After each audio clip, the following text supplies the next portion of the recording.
Bonsoir à tous, bienvenue au webinar. On va commencer dans quelques minutes, on va laisser encore le temps aux gens de se connecter un petit peu. Voilà, donc soyez patients, profitez de notre petite présentation PowerPoint et on revient vers vous dans quelques minutes et on démarre.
Bonsoir à tous, merci d'avoir répondu présent à notre webinar Flash ou lumière naturelle, quel est l'éclairage pour un shooting photo, animé par Ace de HK Visuals.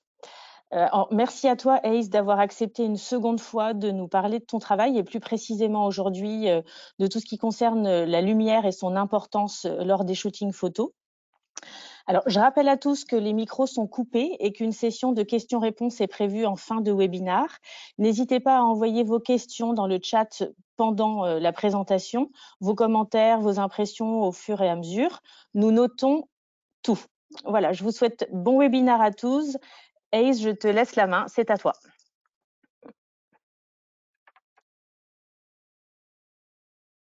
Yes. Bonjour ou bonsoir à tous. Ça fait super plaisir d'être là à nouveau, de faire équipe à nouveau avec la team BenQ. Merci pour cette intro. Ça fait, comme je disais, ouais, je suis très content d'être là à nouveau et de parler un petit peu de partager mon expérience et de partager mon point de vue sur ce sujet qui est hyper important. Donc la lumière, photographie, pour ceux qui ont sauté sur la définition Wikipédia. Photographie, donc écrire avec la lumière. Donc je pense que la lumière est super importante en photographie. En tout cas pour moi, elle l'est extrêmement, surtout quand je regarde un petit peu le travail de mes collègues en ligne, en règle générale, quand je vois leurs images et que je me dis waouh, cette photo est vraiment incroyable, c'est parce que la lumière a été superbement gérée. Et donc la lumière, on peut l'utiliser de différentes manières. Il y a évidemment la lumière naturelle. Quand je parle de lumière naturelle, je parle du soleil. Et il y a les flashs. Il y a aussi les lumières continues, dont je ne parlerai pas trop durant ce webinaire parce que du coup, ça risquerait de faire trop long. Mais voilà, aujourd'hui, ce sera lumière naturelle et flash, ou les deux. Donc, leur utilisation, leur application, à quel moment il est plus pertinent d'utiliser l'un ou l'autre. D'ailleurs, nous avons un petit sondage pour vous, car je suis très curieux et j'aimerais savoir ce que vous utilisez, que vous soyez amateur ou professionnel. Est-ce que vous êtes plutôt flash, lumière naturelle ou les deux? N'hésitez pas à répondre au sondage et nous reviendrons en fait sur ce sondage à la toute fin de ce webinaire pour que je puisse réagir en fait aux résultats et l'inclure un peu dans ma conclusion. Voilà.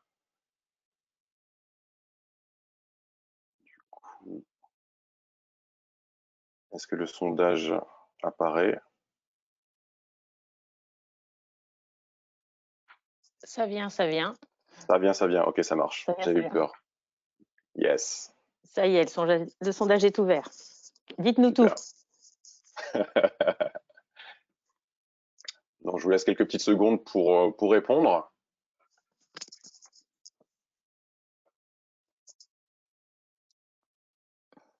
On a plus de 100 personnes connectées, alors ça va prendre un petit peu de temps. Je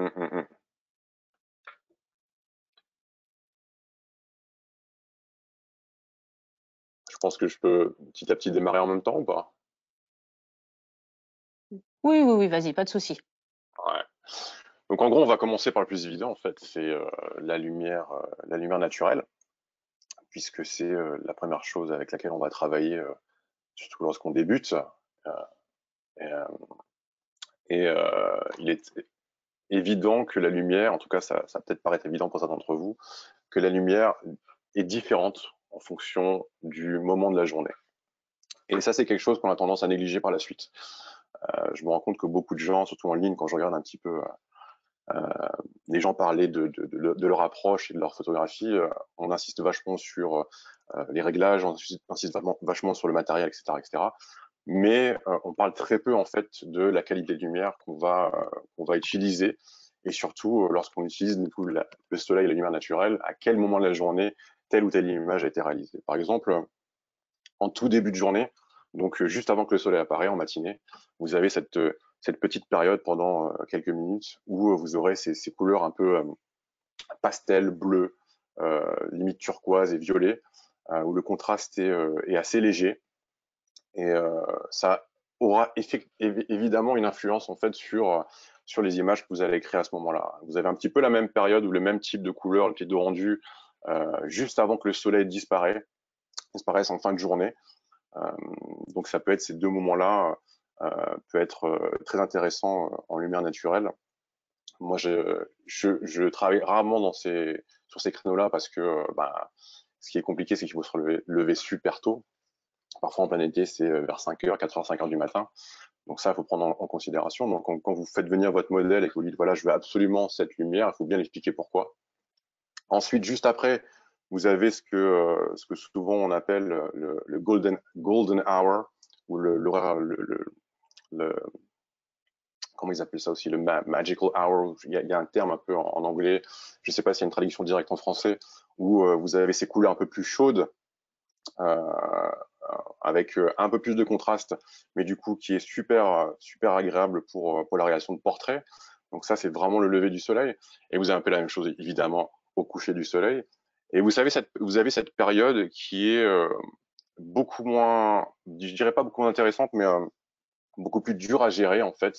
C'est vers le milieu de journée. Et c'est vraiment la période où moi, je vais éviter de travailler, sauf si j'ai pas le choix, parce que l'angle du soleil, en fait, évidemment, vers midi, le soleil va se retrouver au-dessus de vous. Le contraste va être très prononcé. Donc le contraste, c'est la différence entre les hautes lumières et évidemment les ombres vont être très prononcées, très extrêmes. Et ça va faire ressortir des détails sur les visages qui pour certains, ça sera pas très flatteur pour votre modèle. Et étant donné la direction du soleil qui se retrouve du coup au-dessus de vous, vous allez avoir ces petites ombres en fait au niveau des yeux qui font un peu raton laveur.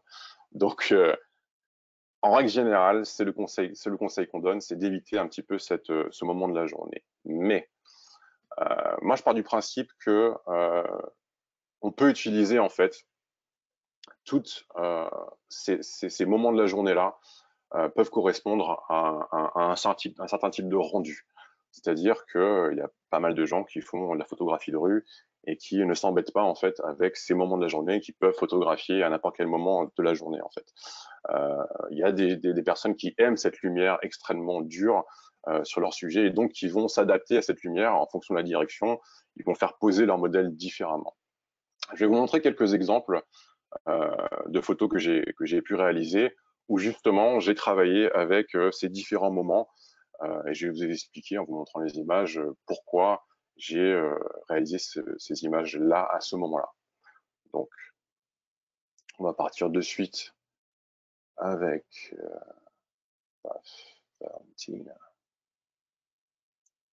alors, petit exemple.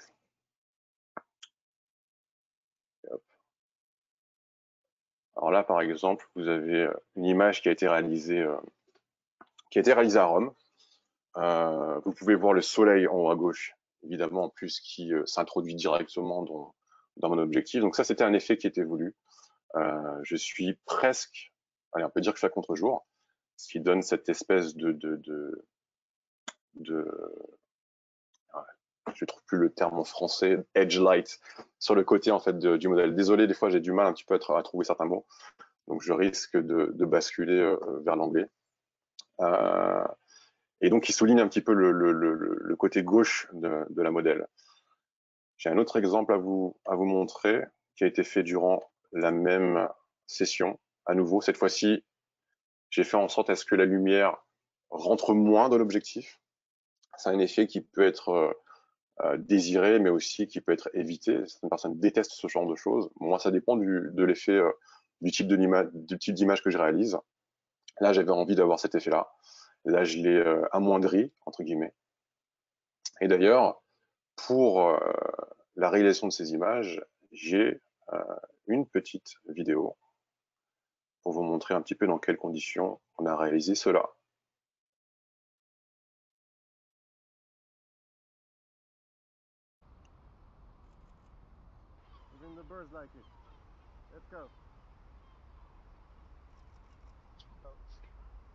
Alors, je me souviens plus vraiment de l'horaire exact, mais étant donné un petit peu la hauteur du soleil là, dans la vidéo, on peut deviner que c'était assez tôt le matin quand même.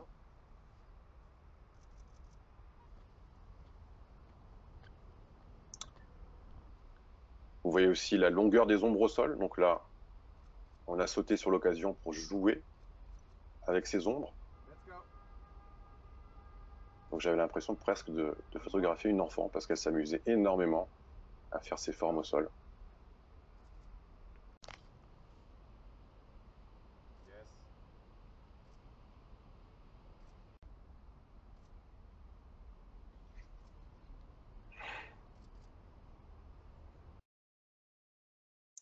Donc en gros, voilà le type d'image que vous pouvez réaliser avec,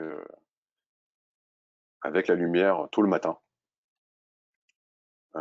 J'ai d'autres exemples de cette session en fait où vous allez voir que on est resté quand même assez longtemps ce matin-là, ce qui fait qu'on voit l'évolution du soleil petit à petit, qui devient de moins en moins, la lumière devient de moins en moins douce au fur et à mesure qu'on se rapproche de midi. Et donc on se retrouve avec des situations où la lumière va finalement dicter la manière dont je vais faire poser ma modèle, mon artiste, mon danseur ou ma danseuse. Pour le coup, pour éviter ce que je vous décrivais tout à l'heure avec ses yeux de raton laveur, en fait, je lui demandais souvent de lever le menton pour que la lumière puisse remplir justement ces zones que je ne souhaite pas avoir dans l'ombre.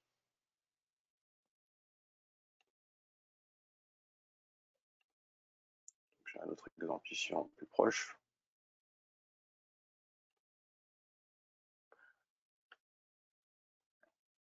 Je reviens sur cette histoire de direction de la lumière.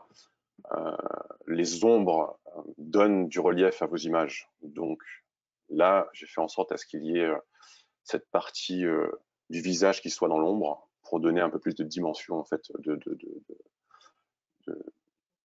relief, ouais, tout simplement.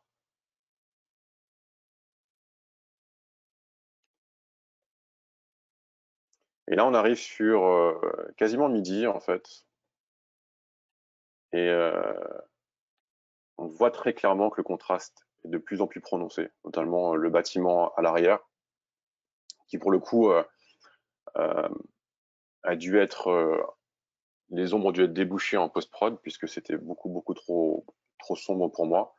Mais là, on est vraiment dans une zone où personnellement, j'irai pas au-delà parce qu'on est sur un look très particulier. Les ombres sont très prononcées, même si là on voit encore les détails parce que j'ai pu les faire ressortir. Mais voilà, c'est un look très particulier. Si on recherche ce look, évidemment, pas de souci, vous pouvez faire vos photos pendant ce moment de la journée. Mais si vous recherchez quelque chose de plus doux, vaut mieux travailler très tôt le matin ou en fin de journée. Sur un tout autre type de session, j'ai, si je la retrouve, boum, voilà, avec une athlète. Là, on voit très clairement on a commencé en milieu de matinée. Vous voyez au niveau des hautes lumières, le contraste. Évidemment, si sa couleur de peau joue beaucoup. Et si vous voulez donner un côté un peu, voilà, un peu plus, vous lui donner un peu de force à votre athlète, par exemple, ce contraste peut être recherché. On en a fait quelques-unes, je vous montre quelques-unes. Quelques-uns des portraits qu'on a réalisés ce matin-là. Pareil.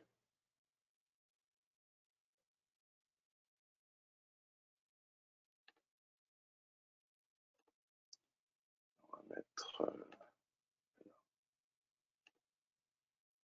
On était vraiment à la toute fin de session.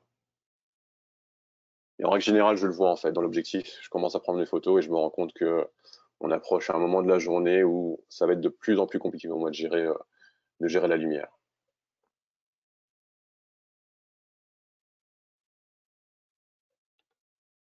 Après, il y a des moyens de contourner un petit peu ces problèmes-là, évidemment. Donc, ces moyens-là sont assez simples, hein. On peut trouver des éléments qui vont vous servir à diffuser un petit peu cette lumière. Il m'arrive de temps en temps, à travers les arbres, par exemple, de jouer avec, de chercher à adoucir un petit peu cette lumière. Ou, ces derniers temps, j'ai pas mal joué avec des grenades de fumée. Ces espèces de petites, ouais, on appelle ça des grenades, je crois, qui propulsent de la fumée de couleur, soit rouge, vert, jaune, peu importe la couleur, toutes les couleurs sont disponibles. Et le problème de cette fumée-là, c'est qu'elle peut facilement bloquer la lumière. Donc ça peut être un problème, comme ça peut être un atout aussi. Par exemple, une session que j'ai réalisée très récemment, avec de la fumée verte. Et donc c'est très délicat parce que la lumière va justement traverser ces nuages de couleurs et donc va influer sur l'exposition de votre modèle. Et là, il n'y a pas de flash, tout a été fait avec notre ami le soleil. Et donc dans la même lignée, cette deuxième photo que j'ai réalisée, avec une atmosphère complètement différente, on a vraiment joué avec les racines, les arbres et tout. Et cette fumée verte a vraiment impacté pour le coup l'environnement autour. Elle peut atténuer un petit peu la lumière, donc ça fait partie des effets que vous pouvez utiliser. Il y a évidemment d'autres outils que vous pouvez utiliser pour sculpter votre lumière et l'utiliser à votre avantage. Par exemple, si vous voulez réduire le contraste d'une scène, réduire vos ombres, déboucher les ombres, vous pouvez utiliser ce qu'on appelle un réflecteur. J'en ai un juste là. C'est ce genre de choses en fait. Là, vous avez le côté blanc et le côté argenté. Et ça, vous faites juste rebondir le soleil dessus directement ensuite sur votre modèle et vous pouvez réduire en fait le contraste ou déboucher les ombres par exemple pour pouvoir avoir une transition un peu plus douce entre les parties dans la lumière et les parties en fait les parties dans l'ombre. J'ai d'autres petits exemples à vous montrer, notamment en fin de journée. En fin de journée, on a cette lumière, comme je vous disais, qui est un peu plus chaude, donc qui donne une ambiance complètement différente. Alors si j'arrive à la retrouver, elle est là.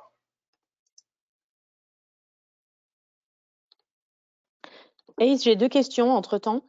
Vas-y. Dans le cadre de l'utilisation de fumée, Ouais, j'en étais où est-ce sûr. que ouais, où est-ce que tu balances ta fumée? Où est-ce que je Pour balance ma fumée? reprendre Alors, les en fait, mots de Céline. Oui. j'ai quelqu'un, en fait. À quel niveau? Mais est-ce que tu mets, par exemple, ton fumigène vers le bas et enfin, j'imagine que tout ça dépend aussi du sens du vent, mais est-ce qu'il y a un positionnement spécifique, stratégique de la fumée? Alors, en fait, tu as partiellement répondu à la question, ça dépend du vent. C'est super aléatoire en extérieur. Alors, moi, j'essaie de me renseigner sur la météo et de savoir s'il y aura du vent ou pas, ou de choisir un lieu où, pour le coup, j'aurai pas de prise au vent. Donc, s'il y a des murs qui peuvent m'aider à contrôler un petit peu ma scène.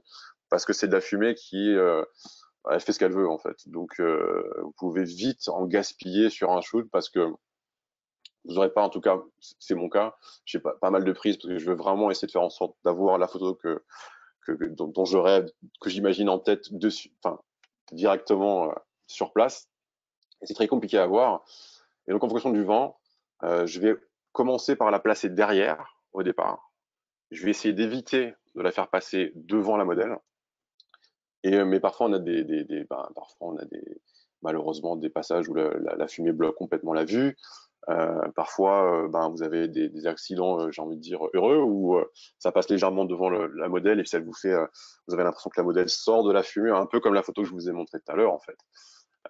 C'est quelque chose qui a été, que je voulais au départ, mais qui a été, qui est arrivé vraiment par hasard, en fait. Toute la fumée au sol, là, ça, c'est vraiment arrivé par hasard. Ok. Et donc, Tu, tu ouais, utilises dis-moi. des bombes standards, tu trouves ça dans le commerce, il y a des produits, un produit particulier? Alors, j'ai le droit de faire la pub comme ça? On est entre nous, On est entre nous. on dira rien. Cool. Ok, alors j'utilise en fait ces grenades-là, en fait, la marque s'appelle Enola Gay, EnolagayE. J'utilise cette marque parce qu'elle est utilisée par sur les films aussi. Dans les films, de temps en temps, vous avez des explosions et ils veulent rajouter de la fumée sur place. C'est ce genre de bombes qu'ils utilisent, évidemment les plus grosses. Vous avez différents modèles, donc des modèles qui vous donnent une fumée assez fine et d'autres, comme celle-ci, le EG18X, qui donne une fumée beaucoup plus épaisse.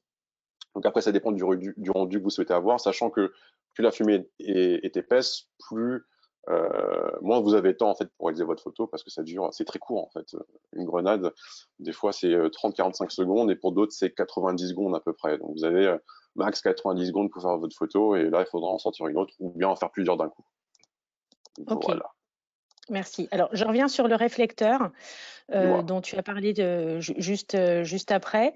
Ouais. Est-ce qu'il y a une préférence entre le côté blanc ou le côté argent du réflecteur? Et quelle solution pour fixer le réflecteur sur un pied? Est-ce qu'il y a une solution pour fixer le réflecteur Oui, il y sur a un une pied? solution. Alors, des fois, il y a sur le mien, là, j'ai une petite. Je crois qu'il y a un petit truc pour accrocher derrière, là. Et vous pouvez soit le mettre. Alors, c'est pas très stable, mais vous pouvez le mettre. Ça, c'est vraiment la solution du pauvre sur votre pied lumière. Ou vous avez normalement dans la plupart des magasins photo des pinces en fait qui se mettent directement sur votre pied lumière et qui va arriver qui va pincer en fait votre réflecteur. Vous avez des bras articulés aussi avec des pinces, donc il y a pas mal de solutions pour pouvoir accrocher votre réflecteur. Ou vous amenez un ami et c'est lui qui va vous servir de réflecteur vivant. C'est aussi possible. La solution humaine. Ouais, la solution humaine. Bah, d'ailleurs, Avant, alors, ouais, avant de dis-moi, démarrer dis-moi. un shooting, en lumière naturelle, est-ce que tu mesures ta lumière? Je ne le fais plus. Je crois que la question est arrivée déjà la dernière fois. Oui. Je le faisais au départ, mais je ne le fais plus. Alors, il y en a qui disent que c'est pas bien. Moi, je dis qu'il y a différentes méthodes, différentes écoles, différentes expériences. Moi, avec le temps,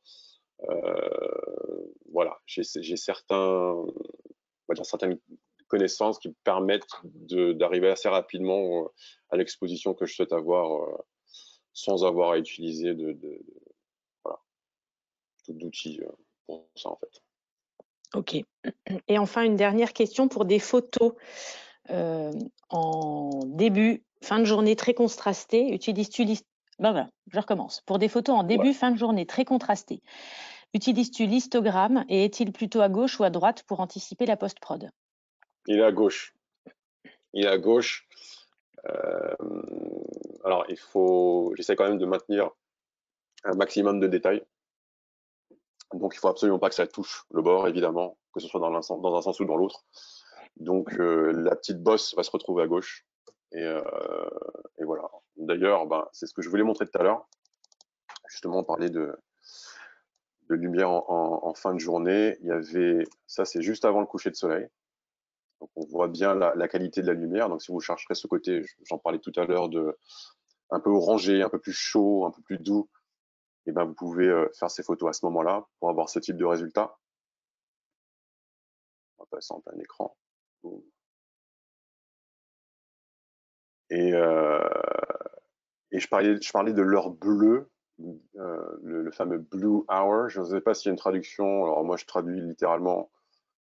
On va dire que c'est l'heure bleue. C'est vraiment le moment où, je crois que ça dure même un quart d'heure, 30 minutes max, où bah, la lumière, en fait, le soleil est à deux doigts de disparaître, on va basculer dans la nuit. Et vous avez encore cet effet bleuté, cette couleur bleue dans le ciel.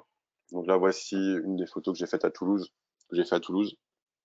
où j'ai par chance chopé aussi un avion à gauche.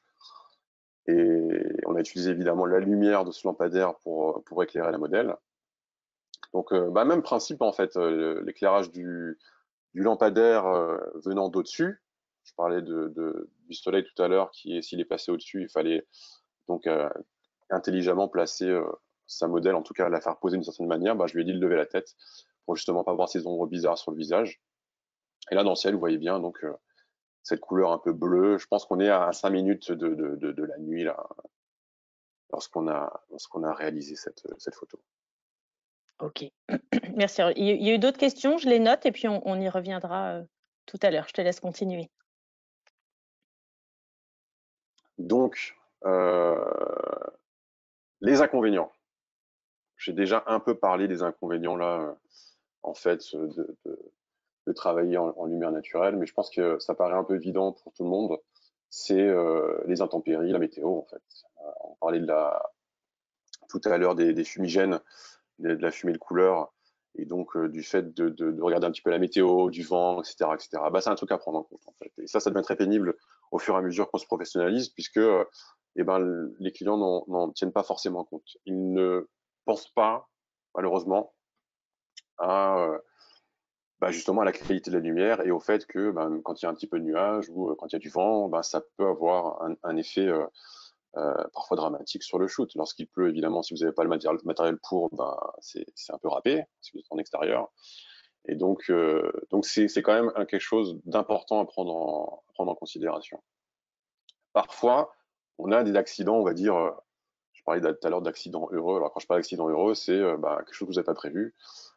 Moi, c'est arrivé à plusieurs reprises ces dernières années. Je crois que d'ailleurs, il me semble que j'ai un exemple en vidéo. Boum. Ouais, j'ai un exemple en vidéo. Je vous montre ça tout de suite et je reviens vers vous.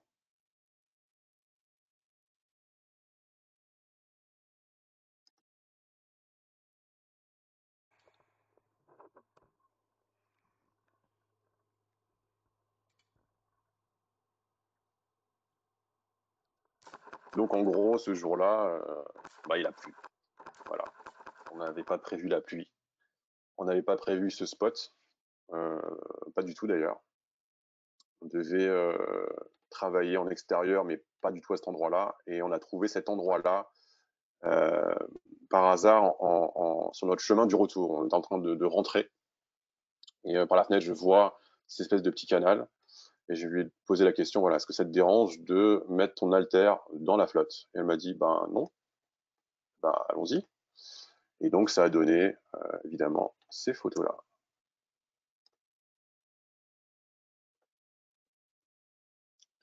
Donc là, on est sur du portrait, voilà, on fait avec la lumière qu'on a.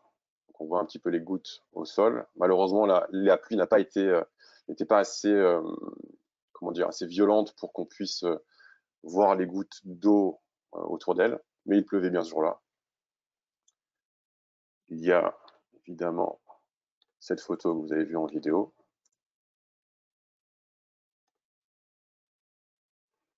Donc l'idée, c'était de choper ce moment-là, avec les éclaboussures et tous ces détails dans l'eau. Et en S'il fait, pleut, est-ce que oui, tu utilises un matériel particulier? sur la vidéo, j'ai rien utilisé de particulier. Alors, évidemment, si vous avez un boîtier tropicalisé, c'est mieux, parce que ça peut détruire votre appareil si votre appareil n'est pas entre guillemets étanche. Alors évidemment, un appareil tropicalisé ne veut pas dire qu'il est étanche, mais en tout cas, il peut subir certaines choses comme quelques gouttes de pluie.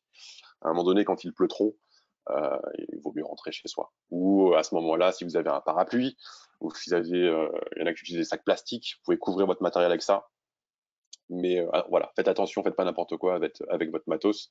D'ailleurs, ce jour-là, il était initialement prévu qu'on travaille avec un flash. Et lorsqu'il a commencé à pleuvoir, on s'est dit, tant pis, on va pas travailler avec le flash et puis on va faire avec ce qu'on a. Et je suis plutôt content parce que rien que pour cette image-là, en fait, je me dis qu'on a bien fait, de maintenir en fait ce créneau. Et là, un dernier petit portrait qu'on a fait ce jour-là avec Mélanie, qui n'a pas eu peur d'attraper la crève. Non, elle n'est pas tombée malade. Ça aussi, c'est important. Attention à aux personnes que vous photographiez. Prenez soin de ces personnes quand même. On va me faire passer pour un martyr. Alors, donc, parfois, ça peut jouer en votre faveur et parfois, pas du tout. Donc, vous avez bien compris en fait que le moment de la journée va être primordial pour le type de rendu que vous souhaitez avoir. Donc, c'est quelque chose qu'il faut prendre en considération. Là, j'ai parlé que des photos réalisées en extérieur, mais il y a aussi les photos réalisées évidemment en intérieur. Et lorsque vous travaillez en intérieur, en lumière naturelle, donc avec le soleil, donc vous allez chercher toutes les sources de lumière, toutes les fenêtres disponibles, vous allez les chercher pour savoir d'où viennent les sources les plus évidentes et les plus faciles à utiliser de lumière. Éventuellement, les autres sources de lumière artificielle qui sont à l'intérieur, donc les lampes, etc., peuvent aussi être utilisées comme accessoires. Mais en règle générale, c'est les fenêtres que je vais viser. Et là, pour le coup, faut savoir en fait où se lève le soleil et où se couche le soleil, et surtout voir sur place comment sont ces fenêtres, à quoi ressemblent les rideaux. Ça a l'air bête, mais souvent les rideaux peuvent être utilisés comme des diffuseurs. Voilà, petite astuce toute bête. Vous faut utiliser les rideaux sur place comme diffuseur. Alors évidemment, il ne faut pas qu'ils soient opaques, il faut qu'ils soient un petit peu transparents. Et vous pouvez même voir parfois sur certains tournages de films et même certains photographes amener sur un lieu leur propre rideau au cas où pour pouvoir diffuser cette lumière. Alors moi, je ramène pas mes rideaux parce que ça fait du matériel en plus à ramener, mais cette histoire de fenêtre, c'est quelque chose que j'ai utilisé à plusieurs reprises. Alors c'est une photo que j'avais déjà montrée lors du premier webinaire, mais je l'aime beaucoup. Et là, c'est la fenêtre en fait qui fait la lumière. Donc quand vous arrivez sur place lors de votre shooting photo, vous voyez cette fenêtre, vous notez à quel moment vous avez ce rendu-là et vous faites en sorte à ce que vous soyez là au bon moment, en fait, tout simplement. Donc ça demande un minimum de préparation. J'ai d'autres exemples. Là, avec les vitraux qui, en plus, ont une certaine couleur, donc vont impacter l'image, évidemment. Ce côté un peu plus jaune, parfois vert, pour avoir des teintes un peu vert, un peu violet. Donc on est vraiment collé à la fenêtre pour le coup. Et je crois que j'en avais une dernière. J'avais un dernier Et si on exemple. veut, si on veut pour le coup un petit peu briguer la lumière et qu'on n'a pas de rideau, est-ce que tu as une autre solution? On a quelqu'un dans le chat, on a Arnaud, qui a essayé le papier cuisson, Yes. mais trop opaque. Trop opaque. Ouais. Donc, est-ce que tu as une autre Euh... solution à part les rideaux pour diffuser la lumière? Non, là j'en ai pas là qui me viennent à l'esprit. Parce qu'en fait, mais c'est pas une super solution, mais c'est une solution. Il y a, j'ai pensé à ça à cause du papier cuisson en fait. Il y a du papier diffusant qui existe dans le commerce, évidemment dans les magasins spécialisés en photographie et pour la vidéo. Ça s'achète au mètre, mais c'est très cher. Mais du coup, vous avez le choix en termes de transparence, de diffusion. Euh, c'est super précis et là, vous pouvez vraiment avoir plus de contrôle sur votre lumière. Sur l'image que je suis en train de montrer actuellement, par exemple, il y a zéro rideau. Donc, encore une fois, là, on était sur une journée où je crois qu'il était une journée un peu nuageuse. Et donc, la lumière n'était pas super dure, même si je trouve qu'elle est un peu au niveau des jambes. On atteint déjà un niveau au niveau des hautes lumières, un niveau assez élevé. Mais une façon, voilà, de jouer avec ces fameuses fenêtres. Je parlais de mauvais temps tout à l'heure. Il y a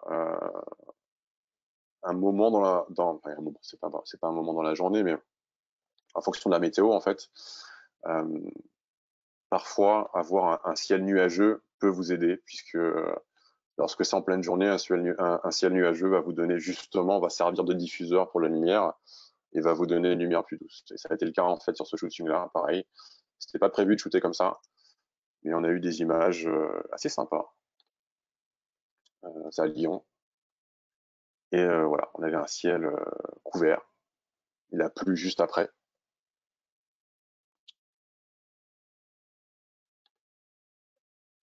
Et je crois même que j'ai une vidéo de ça, que je vais vous montrer tout de suite pour vous donner une idée un petit peu de l'ambiance qu'il y avait sur place.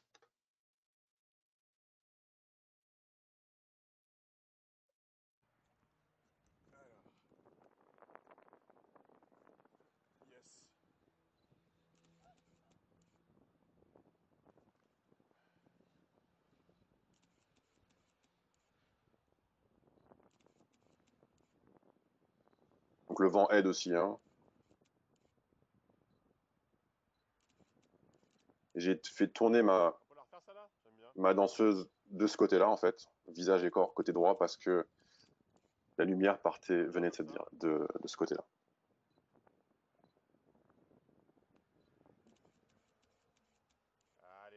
Alors, tu disais tout à l'heure que tu faisais pas de prise de lumière avant le début du shooting. On nous demande Oui. si tu fais un réglage de balance des blancs. Alors ça dépend. Des fois oui, parce que moi j'utilise la balance des blancs pour à des fins artistiques. Quand je sais déjà dans quel, dans quel univers j'ai envie d'avoir mon image en fait. Donc là, oui, je vais régler ma balance des blancs au préalable, soit manuellement pour aller vers quelque chose de plus froid, de plus chaud, soit avec, il y a différents outils qui sont disponibles dans le commerce qui peuvent vous aider à réaliser votre balance des blancs sur place. Ou sinon, alors ça dépend des caméras que j'ai entre les mains, parce qu'il y a des caméras qui sont pas très douées en automatique. Je les mets en automatique. Il y a des moments où ça marche, ça fonctionne très bien, où j'ai très peu de variations en post-prod et du coup, il y a certaines caméras auxquelles j'ai vraiment confiance à ce niveau-là. Donc ça dépend ça dépend des fois.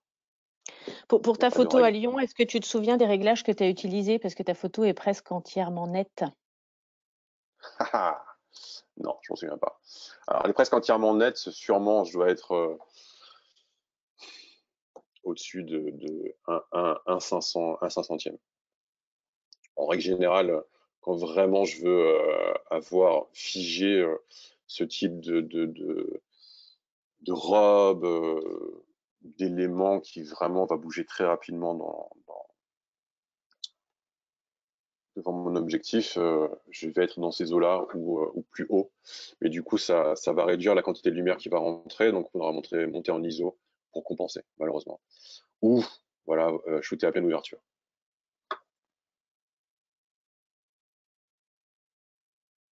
Ok, merci Ça, beaucoup. c'est carrément autre chose. Voilà, voilà. Donc, quand je vous disais, donc, je reviens là-dessus, je vais me répéter, le moment dans la journée est super important. La lumière n'est pas la même. Donc, en gros, je pousse les gens souvent à bien réfléchir aux photos qu'ils vont réaliser et à savoir d'avance ce qu'ils font. Les gens, si, bon, improvisation, évidemment, on peut toujours improviser, sortir et shooter sur un coup de tête, il n'y a pas de souci. Mais si vous avez un projet précis en tête, réfléchissez bien à ça en amont pour choisir le meilleur moment de la journée pour avoir les meilleures conditions pour aller réaliser les images que vous voulez réaliser. Donc voilà. Ça va me permettre de basculer vers le flash, pour le coup. J'espère que tout le monde sait ce que c'est qu'un flash. Cet appareil qui va produire un éclair de lumière très bref, très puissant, qui va nous aider à exposer notre sujet. Donc les flashs peuvent être utilisés de différentes manières, avec ou sans diffuseur. Moi, j'utilise toujours des diffuseurs, en tout cas des accessoires qui vont permettre de sculpter cette lumière, de l'adapter à n'importe quelle situation. Donc ça peut être une boîte à lumière, ça peut être des parapluies, et puis vous allez rajouter ou pas, par exemple avec une boîte à lumière, différentes couches de diffusion pour adoucir de plus en plus votre lumière. Hop, hop, hop. Beaucoup de gens en fait pensent que le flash a ce côté un petit peu, bah, c'est bête, hein, mais artificiel, donc factice. J'aime pas utiliser ces termes parce qu'ils sont hyper péjoratifs. Et souvent, lorsque je me balade en ligne et que je vois des groupes de discussion sur lumière naturelle contre flash, il y a souvent cette espèce de débat qui, pour moi, n'a peut-être pas vraiment lieu d'être, qui peuvent parfois être assez virulents, où les gens vont choisir leur camp en disant moi, je suis 100% lumière naturelle. Et ceux qui sont au flash vont dire moi, le flash, si tu sais pas utiliser un flash, t'es pas un professionnel. Enfin, voilà. Moi, c'est mon point de vue par rapport à ça est un peu l'un ou l'autre. Les deux ont leur place en fait en photographie et ça dépend vraiment de ce que vous souhaitez réaliser. Pour le flash, comme moi je me dirige de plus en plus vers de la photo dans la publicité, dans ce qui est commercial, donc j'utilise beaucoup de flash. Si vous allez sur mon Instagram ou sur mon site internet, vous allez voir que dans mon portfolio il y a énormément de photos qui ont été réalisées au flash. J'ai un peu galéré d'ailleurs à trouver des photos en lumière naturelle parce que finalement j'en fais pas énormément dans mon travail. Et quand je parle de ce rendu un petit peu entre guillemets commercial, où on va franchir cette limite, où on a des images qui, pour certains, comme je disais, font factice, font fake. Je vais vous donner un petit exemple. Donc voilà, c'est un petit montage que j'ai réalisé pour une basketteuse. Alors, évidemment, il n'y a rien de naturel là-dedans. Hein. Elle a pas de triplé, ce ne sont pas des triplés. C'est 3 fois la même personne. C'est un petit montage. Je voulais absolument avoir ce côté hyper dramatique dans l'image, donc avoir ce ciel hyper sombre, alors que sur place, il n'était pas si sombre que ça. Donc là, je parlais de puissance tout à l'heure avec le flash. Cette puissance nous permet justement d'assombrir la lumière ambiante et d'exposer correctement notre sujet. Et issu de cette session-là, on a fait plusieurs choses. Donc il y a ce petit montage-là et il y a des photos individuelles de ce type. Et donc voilà, c'est un look, on aime ou on n'aime pas. Il y en a qui ont fait toute leur carrière là-dessus, comme il y en a qui ont fait toute leur carrière sur des photos en lumière naturelle. Mais cette photo a sa place dans la photographie aujourd'hui, dans l'industrie de la photo.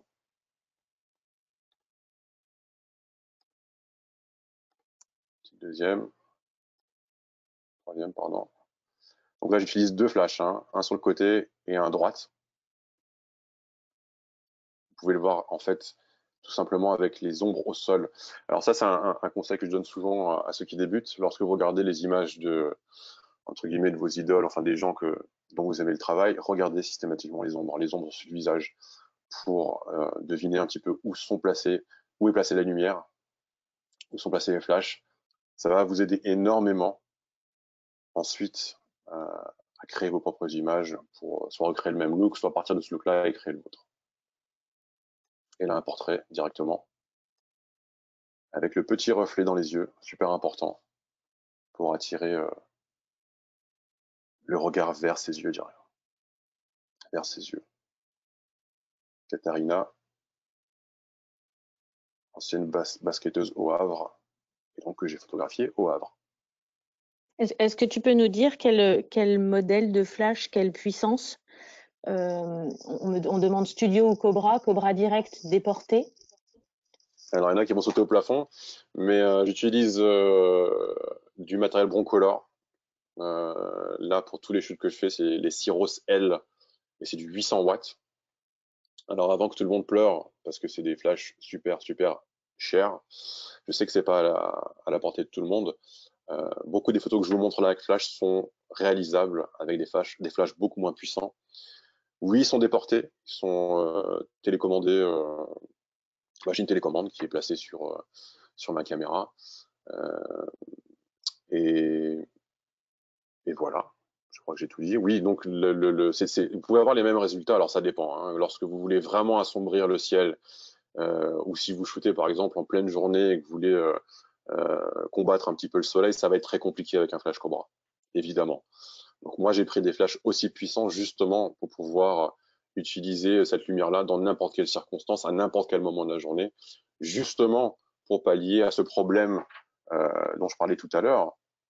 Donc le problème en lumière naturelle d'être à la merci en fait de la météo, des variations de la lumière en extérieur, etc. Là avec les flashs, j'ai cette option de réaliser quand même les images que je veux à n'importe quel moment de la journée en fait.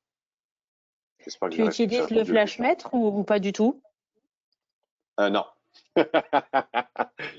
Comme tout à l'heure, en fait, c'est freestyle. Ouais, pareil, je suis pas, au début, oui, à mes débuts, oui. Maintenant, non. Parce que il va y avoir des fois, alors, une des raisons, elle est liée à ma façon de retoucher.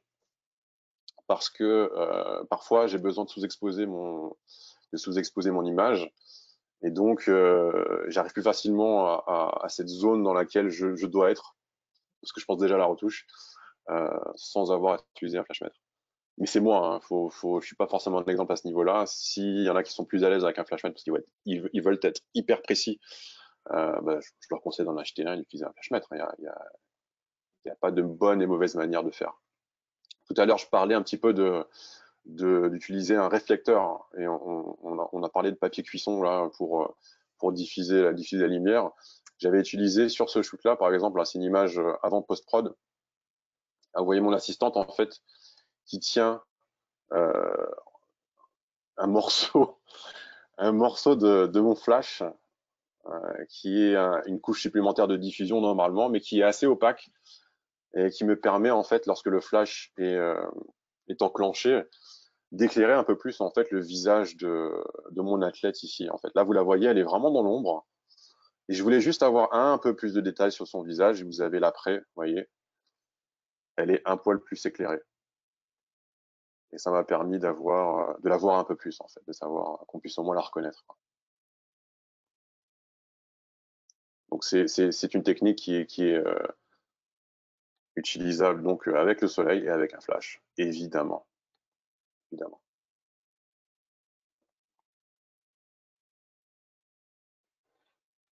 Alors, pour le flash, lorsqu'on arrive dans des délires, on parlait de réalisme tout à l'heure, photoréaliste, là on n'est plus dans la réalité en fait. Tout simplement, même par rapport à la robe qu'on a créée toute pièce pour ce photoshoot. Donc on est dans un délire très particulier, on est dans la fantaisie, dans le fantasme. Donc pour moi, le flash va être un outil qui va me permettre d'aller plus loin en termes de création et aussi qui va me permettre d'amener de la lumière là où il n'y en a pas, tout simplement.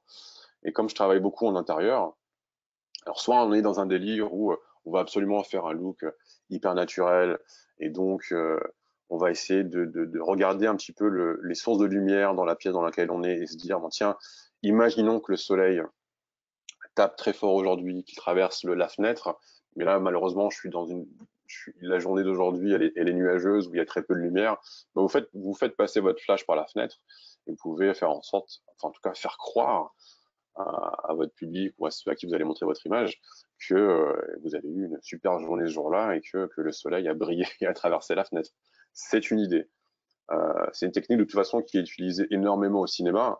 On a toujours l'impression, lorsqu'on regarde certaines scènes de dialogue dans des pièces, en intérieur, que tiens, telle lampe ou telle fenêtre est en train d'éclairer tel ou tel acteur, alors qu'en fait pas du tout. Vous regardez les backstage, vous avez 3 tonnes de lumière autour et on nous fait croire en voyant certains éléments que tout vient naturellement des différentes sources de lumière qui sont à l'écran, alors qu'en fait tout est maîtrisé. Et ça c'est dû au fait que sur certains shoots, moi il m'arrive parfois de rester très longtemps sur un shoot photo et je veux la même lumière tout au long de la matinée et le soleil bouge tout le temps.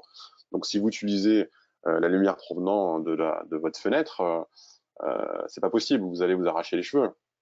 Déjà que j'en ai plus beaucoup, du coup moi je me dis que je vais avoir un maximum de contrôle toute la matinée, je vais utiliser des flashs, et là, je suis tranquille et je vais avoir, pour toute ma session, des images qui vont avoir la même qualité de lumière. Voilà.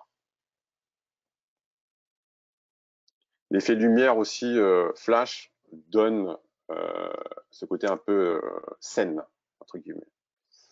Et lorsque j'ai fait ce shoot pole dance, on va dire, un mélange de pole dance et de danse classique, puisqu'elle avait pointe, j'ai utilisé justement ces 2 grosses lumières de scène derrière pour souligner la danseuse. Vous voyez tout autour cette petite, elle est soulignée en fait par la lumière tout autour. Et j'ai un flash qui est placé tout à gauche, qui m'a permis d'éclairer correctement son visage, d'où la direction de son visage.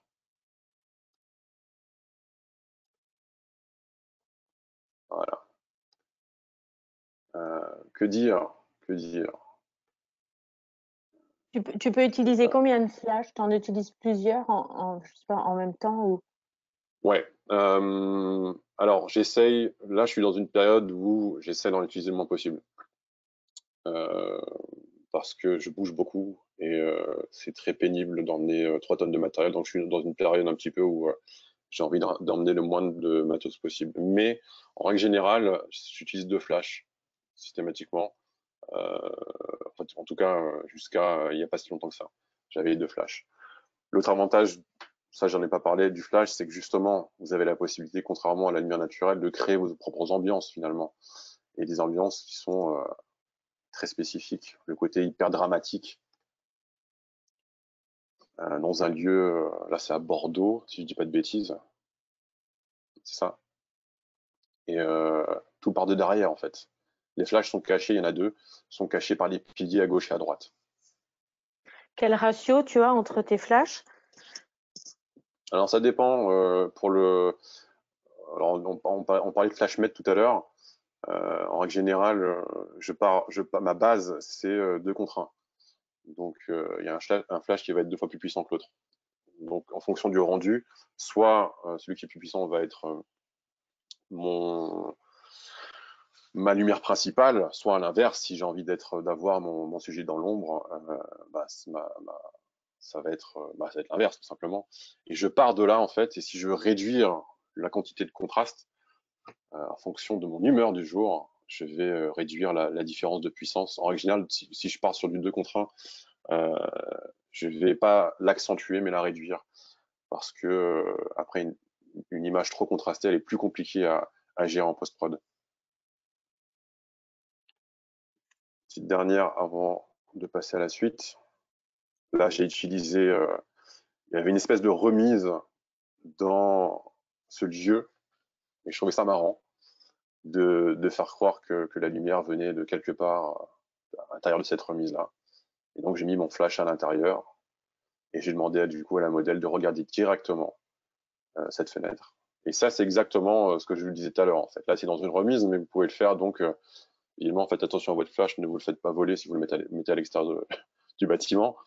Mais ça peut être une façon d'utiliser votre flash et de le faire interagir avec le lieu dans lequel vous shootez.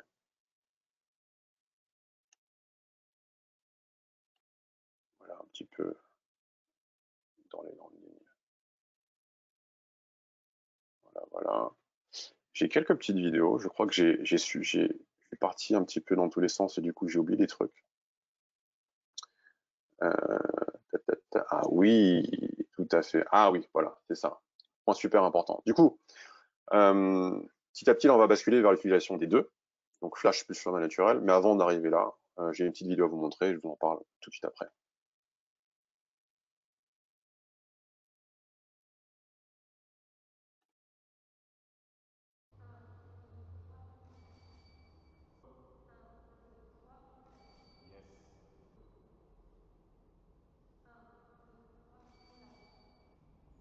Let's go.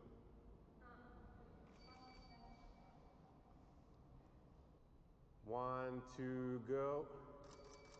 Yeah. Go. One, two, go. Go. Ready? One, two, go.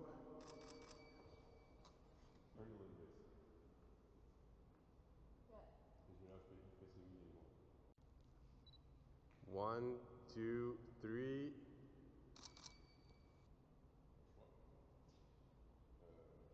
One, two, three. Première. Ouais, qu'on la voit un peu plus. We're almost there. Okay, that's cool. And just from three.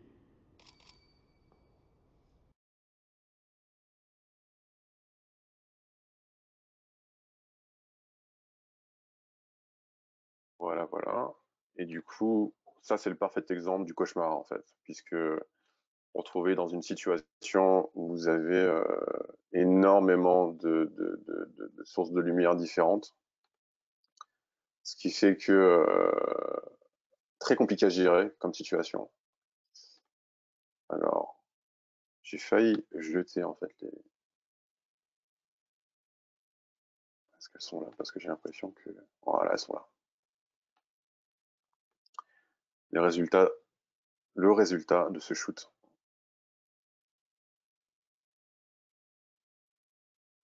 Donc je dis c'est un cauchemar en fait, tout simplement parce qu'il y a énormément de sources de lumière différentes et il faut tout gérer.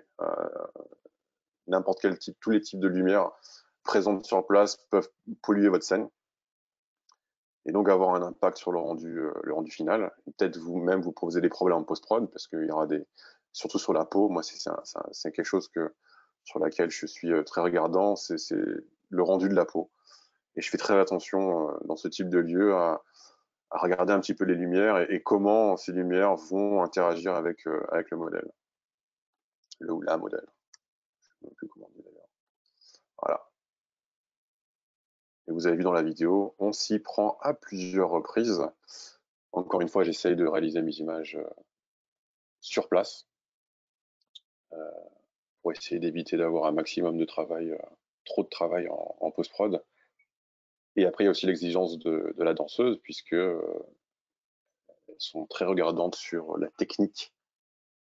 Au niveau de la danse, j'en ai parlé, il me semble, dans le premier webinaire autour de la danse. Voilà. Tout à fait.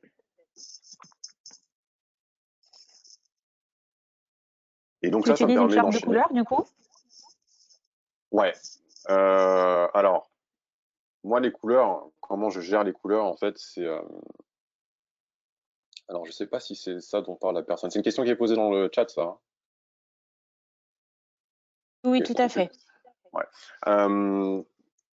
Les couleurs, ouais, hyper importantes en préparation d'un shoot. Donc, j'essaie de voir les couleurs qui sont sur place et on va essayer de voir si on part sur des couleurs analogues, donc des choses qui sont proches des tons qui est sur place. Si on veut faire ressentir davantage la modèle, donc on va partir sur le contraste. Donc, on va utiliser des couleurs complémentaires. Donc, ça, il y a toute une théorie derrière. À un moment donné, bah, quand on avance un petit peu dans la pratique de la photographie, ces théories-là sont à étudier et à explorer. Mais ouais, super importante dans le type de photo que je réalise. Et du coup, ça me fait basculer sur eh ben, le mélange lumière naturelle et flash.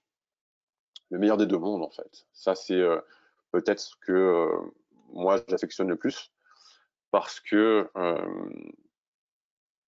je travaille beaucoup en extérieur et que bah, parfois, ça me permet, le soleil me permet de n'emmener qu'un flash et d'avoir quand même deux sources de lumière. Parce que le soleil peut me servir, en fait, je vais me répéter, mais oui, peut me servir de deuxième source ou de troisième source parce que j'ai deux flashs. Donc ça, c'est déjà un avantage.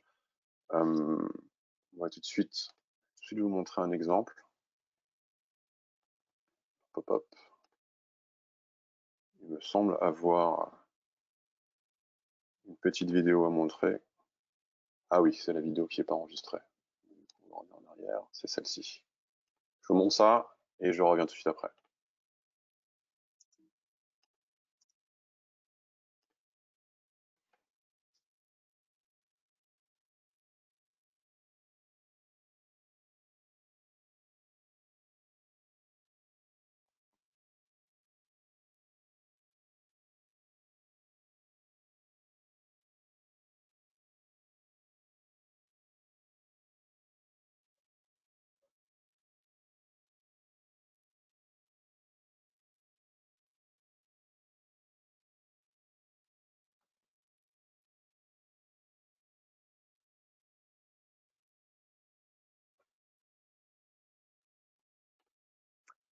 Donc en gros,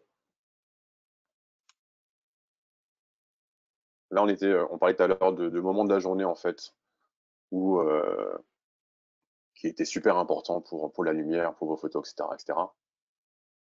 Et là, c'est un parfait exemple où je voulais absolument travailler le matin pour avoir justement cette qualité de lumière-là. Le problème, c'est que j'avais une composition très précise en tête.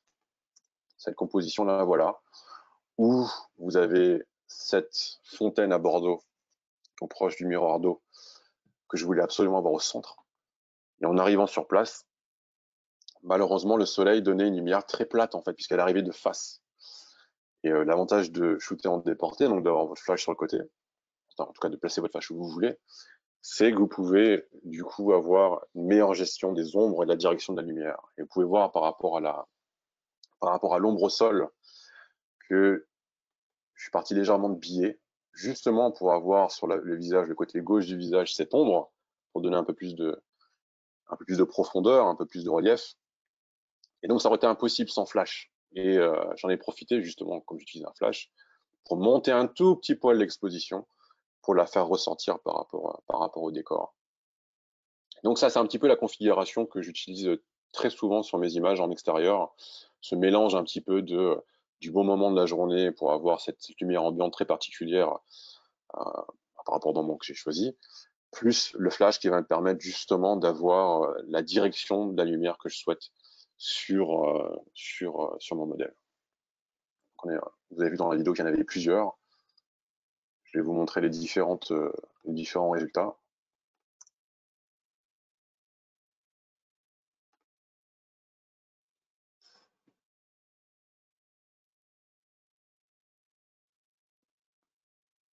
En plus, j'ai pas utilisé de trépied, alors qu'habituellement, j'utilise un trépied pour ce genre de compo, comme ça je gagne un peu de temps lorsqu'on fait des variations, qu'on garde la même composition. Là, j'ai cherché un petit peu la difficulté en faisant tout à main levée.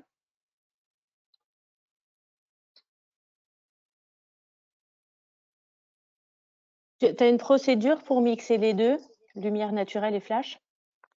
Tu commences par faire les réglages pour la lumière ambiante en premier ou l'inverse? Voilà, tu l'as dit. L'ambiance en premier. En fait, en règle générale, quand vous mélangez les deux, vous allez régler pour l'élément que vous ne pouvez pas contrôler.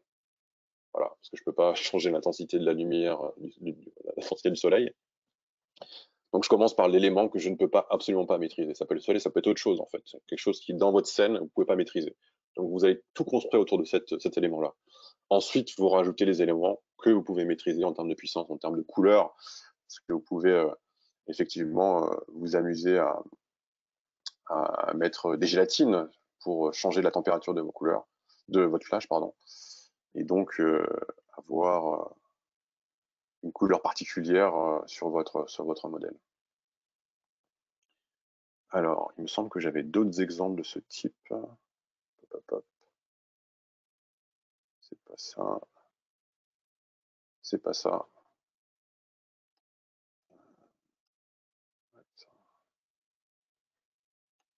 Voilà, c'est Jessica. Je vais le trouver. Je vous montre cette petite vidéo et je suis à vous juste après.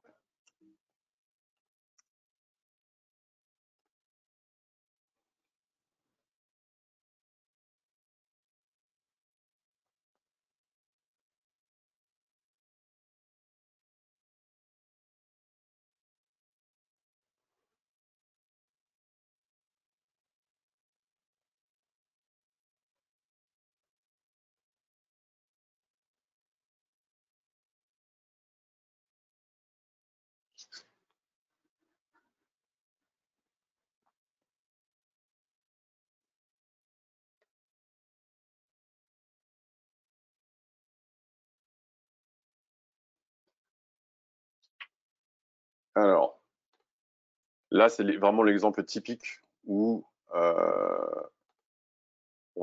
c'est évident que j'ai utilisé un flash. Alors, où est-ce que je suis? Je suis là. Voilà. Ça, c'est le résultat. Une lumière beaucoup plus dure, un contraste très présent pour le coup. On pourrait même limite croire que ça a été fait en studio, qu'on a rajouté le fond après. Voilà le type de look qu'on peut avoir en extérieur. En fait, j'ai souligné ma modèle sur le côté droit grâce au soleil, que vous avez vu dans la vidéo. Et en fonction de l'exposition de cette lumière-là, j'ai réglé l'intensité de mon flash en face. En flash, à gauche, c'est retrouvé vraiment plus ou moins fin.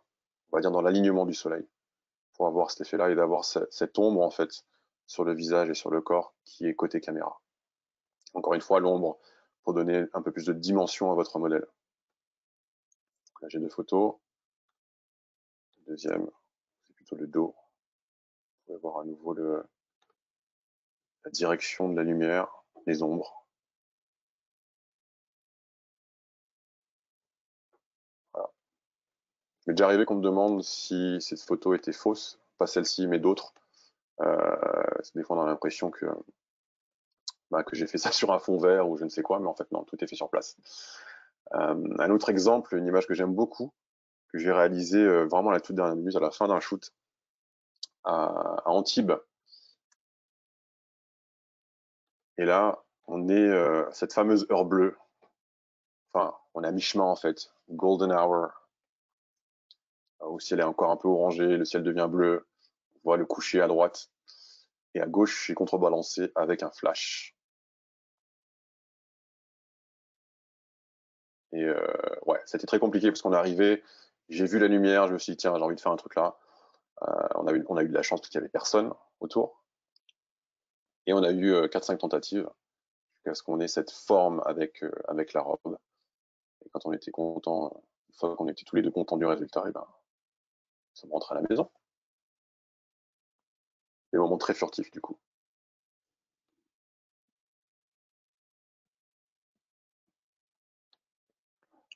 Donc ça, c'est vraiment une technique que j'utilise beaucoup. J'ai plein d'autres exemples. Je peux encore en montrer un ou deux. Je pense pas avoir d'autres exemples filmés. Non, j'en ai pas d'autres. J'en ai pas d'autres. Mais là, je peux lui en mettre naturel. Par exemple, au hasard. Parler tout à l'heure, je ne sais pas si j'en ai parlé tout à l'heure du fait de photographier à contre-jour.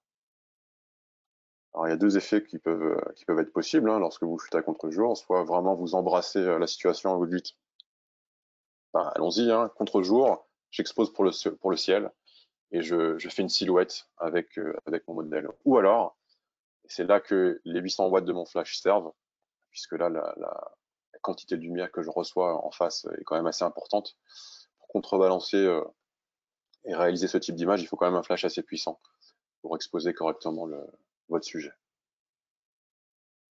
C'est pas forcément un look qui plaît à tout le monde, mais voilà, c'est un outil qui est à votre disposition et c'est un look que vous pouvez réaliser.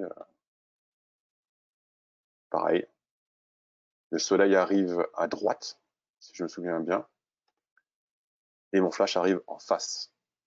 On parlait de ratio tout à l'heure. Là, j'essaie d'avoir plus ou moins la même exposition en face et derrière.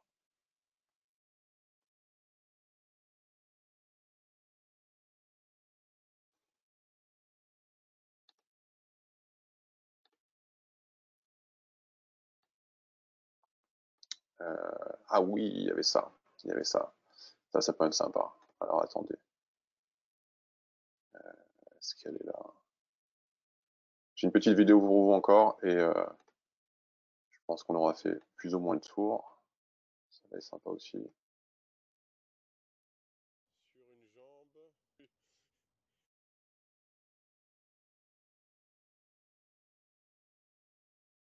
Je crois qu'il y a un souci avec la vidéo. C'est La vidéo un peu passe lent, ouais. pas. Ouais. Ouais, alors je sais pas si on peut l'arrêter. Elle est arrêtée là ou pas? Oui, ça y est, elle est arrêtée. Elle est arrêtée. Je vais basculer directement de mon ordi, je crois que je l'ai aussi là. Ok. Elle est là. Voilà.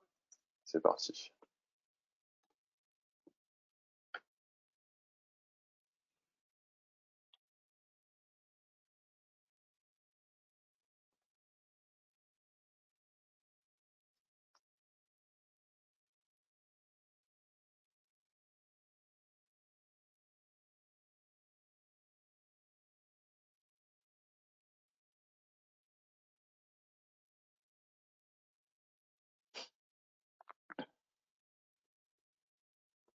Alors, je pense pas que la vidéo soit lancée.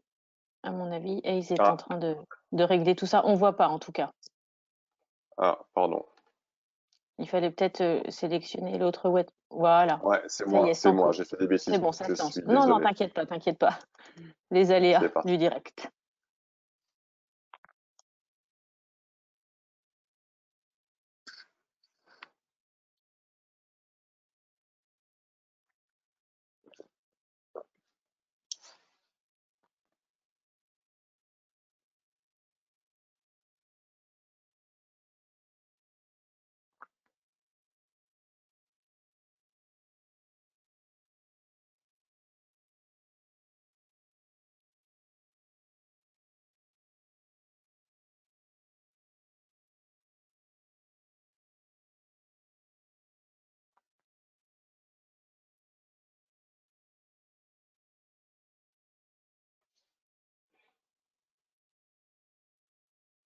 Voilà.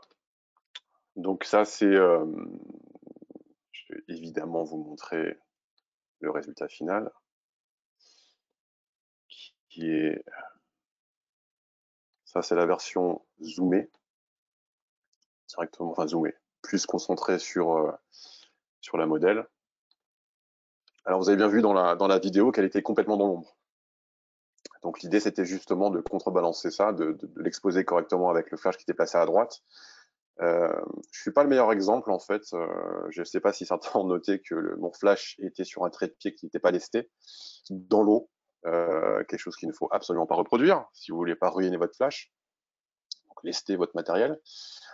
Et ça répond un petit peu aussi à la question de tout à l'heure par rapport à la fumée, comment est-ce qu'on la manipule. Vous avez vu mon assistante, en règle générale, c'est elle qui gère la fumée.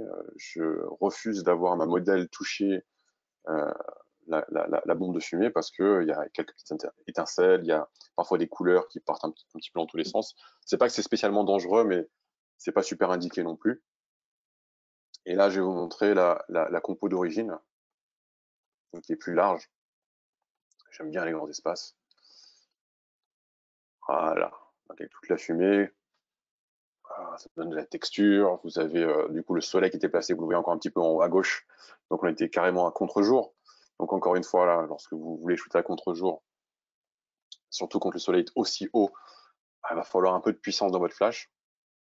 Donc effectivement là, un flash Cobra va pas être suffisant pour pouvoir avoir ce type de résultat. Et on va chercher encore ces ombres, placer ce flash sur le côté, justement pour souligner la musculature hyper impressionnante de Manon, qui est une athlète incroyable. La pause dure longtemps, du coup? Combien de temps elle dure elle tient la pause comme ça? Ouais. Le temps de la fumer, en fait, jusqu'à ce qu'elle soit asphyxiée. Parce que vous avez vu certainement dans la vidéo qu'à un moment donné, la fumée passe sur elle. En fait, en gros, moi, je leur dis, au moment où ça devient pénible pour vous, vous vous barrez, en fait. Vous sortez de la scène, etc. Donc moi, j'essaie de faire en sorte d'avoir ce qu'il faut avant, en espérant même que la fumée ne passe pas devant. Et pareil pour la pause, si c'est une pause compliquée, effectivement, on va essayer de faire en sorte de faire ça en très peu de prises. C'est une pause assez simple comme celle-ci, voilà, juste à écarter les bras. Comme on a un temps très limité avec la fumée, je vous le disais tout à l'heure, c'est parfois 30-45 secondes, max 90. Du coup, chaque bombe coûte à peu près 10 balles. On essaye quand même de faire en sorte à faire un maximum de photos dans ce laps de temps-là. Donc, on essaie de la faire tenir les 90 secondes. En tout cas, Ok, voilà comment merci. moi Ouais.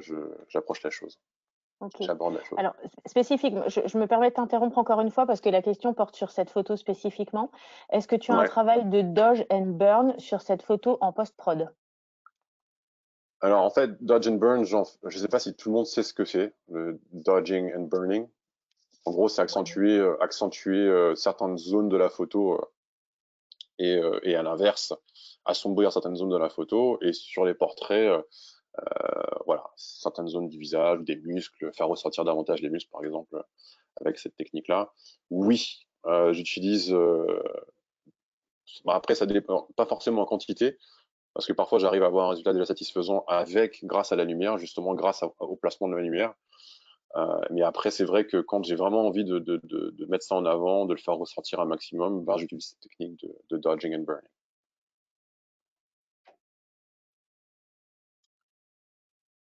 Et du coup, ça va me permettre d'enchaîner avec plus ou moins la conclusion, si je puis dire.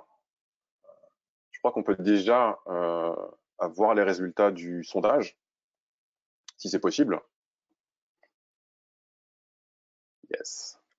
Tout de suite. Ah, yes. OK. Donc, lumière naturelle, 41%, flash, 10%, les deux, 49%, ça ne m'étonne qu'à moitié.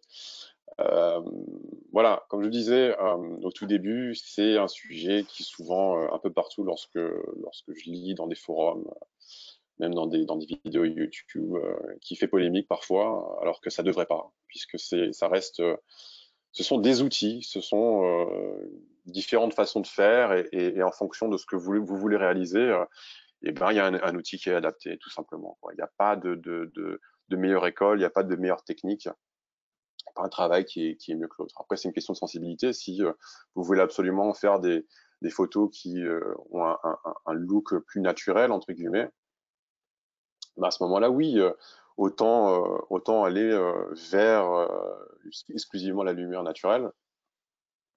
Vous pouvez éventuellement utiliser les deux, pour le coup, pour contrecarrer un petit peu ces moments où vous allez peut-être avoir une météo défavorable, et aller vers un look qui fait pas trop flash, pas trop commercial, on va dire, Et pour ceux qui veulent aller beaucoup plus loin, faire des choses surréalistes, fantaisistes, chose que je fais de plus en plus souvent en ce moment, bah là, on sort l'artillerie lourde et puis on met 2, 3, 15, 25 000 flashs si on veut, on fait ce qu'on veut en fait. Il n'y a pas vraiment de, il y a pas vraiment de limite. C'est pour ça que pour moi, il n'y a pas de débat. Euh, c'est votre sensibilité et puis ensuite, en fonction, vous créez vos images de rêve. Et puis voilà. Je vais vous montrer quand même, parce qu'on me pose souvent la question, je sais pas comment on dit ça, ma façon de retoucher. Évidemment, quand je retouche, j'utilise un superbe écran BenQ, sinon je ne serais pas là.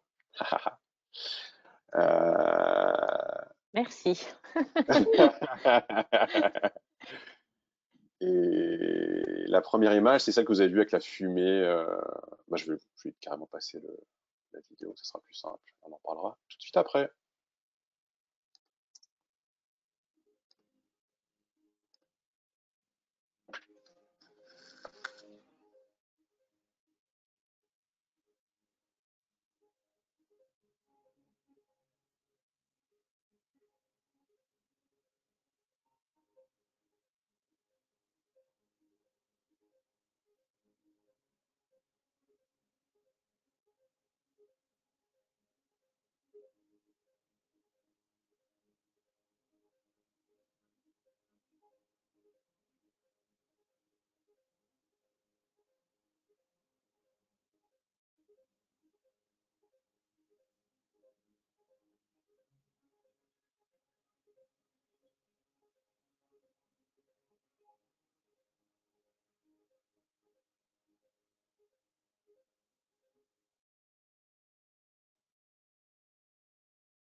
Donc, cette image, je crois que je vous l'ai montré déjà tout à l'heure.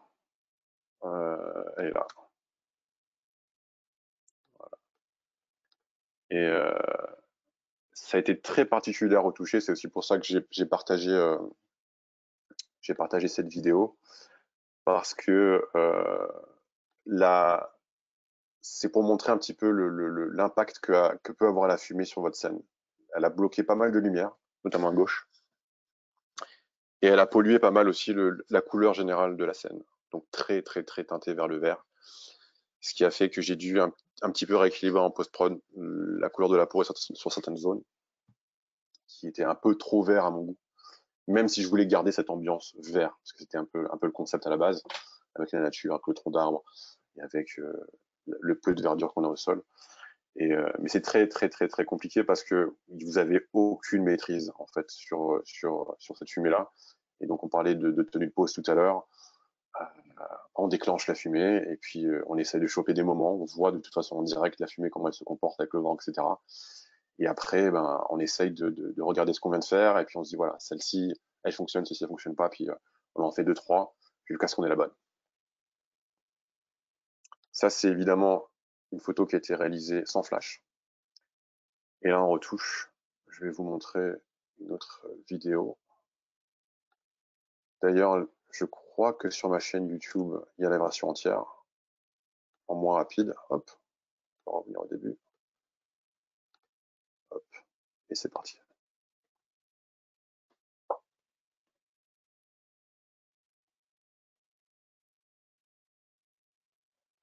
La difficulté de ce genre de scène, encore une fois, c'est pas une scène qui est forcément très simple à gérer, puisque on a des murs sous le plafond qui est omniprésent là, qui sont blancs, sans texture, sans rien.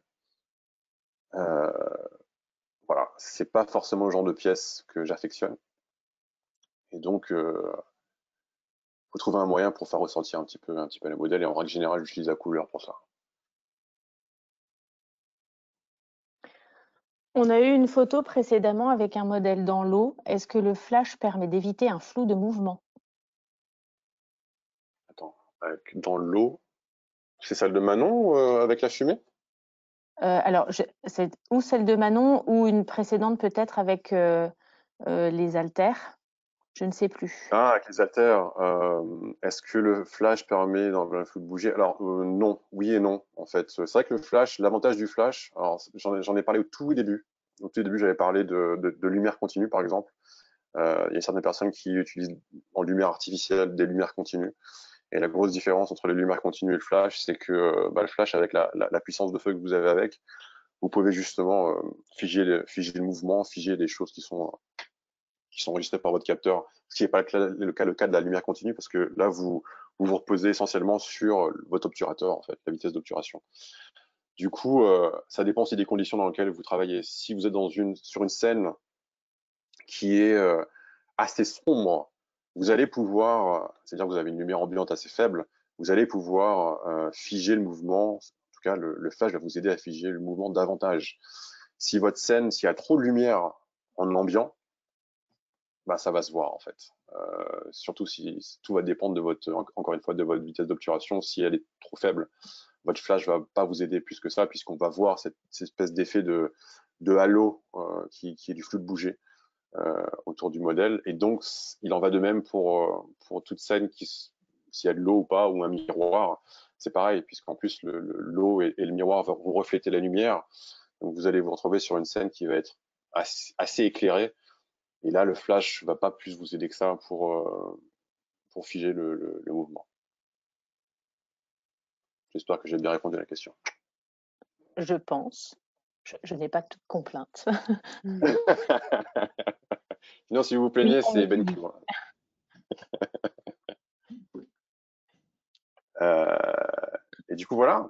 Je crois que j'ai fait on est arrivé à la fin. J'ai fait Alors, Dis-moi. alors, tu en as parlé dans le précédent webinaire et c'est vrai que ce sont des questions qui reviennent souvent. On me demande quel matériel tu utilises, les focales que tu utilises, les objectifs. Alors, si tu peux nous faire une petite, quel appareil photo, marque et modèle, si tu peux nous faire une petite réponse condensée pour pouvoir Ouais. satisfaire aux demandes, s'il te plaît. Ok. Je suis en train de réfléchir aux images que je vous ai montrées. Parce que là, je vous ai vraiment montré un florilège d'images qui datent il y a 5-6 ans jusqu'à très récemment. Et donc, il y a 5-6 ans, j'utilisais un 5D Mark III. C'est ça, le Canon 5D Mark III. Ça a été un petit peu mon outil principal pendant des années. Donc, j'étais chez Canon. J'avais aussi l'EOS R, qui, malgré certaines plaintes de certains photographes, je trouve qu'il y en a pas un qui est pas mal. Et le 5D Mark IV, très brièvement lorsqu'il est sorti. Et il y a 3 ans, j'ai basculé chez Fujifilm. Donc toutes les photos plus récentes que je vous ai montrées sont issues du GFX 50S, du GFX 100 et bientôt GFX 100S, nouvelle caméra de chez Fuji qui devrait sortir en France très prochainement.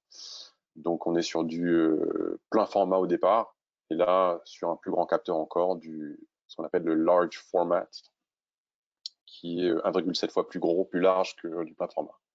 Voilà. Pour ce qui est des flashs, j'en ai parlé tout à l'heure.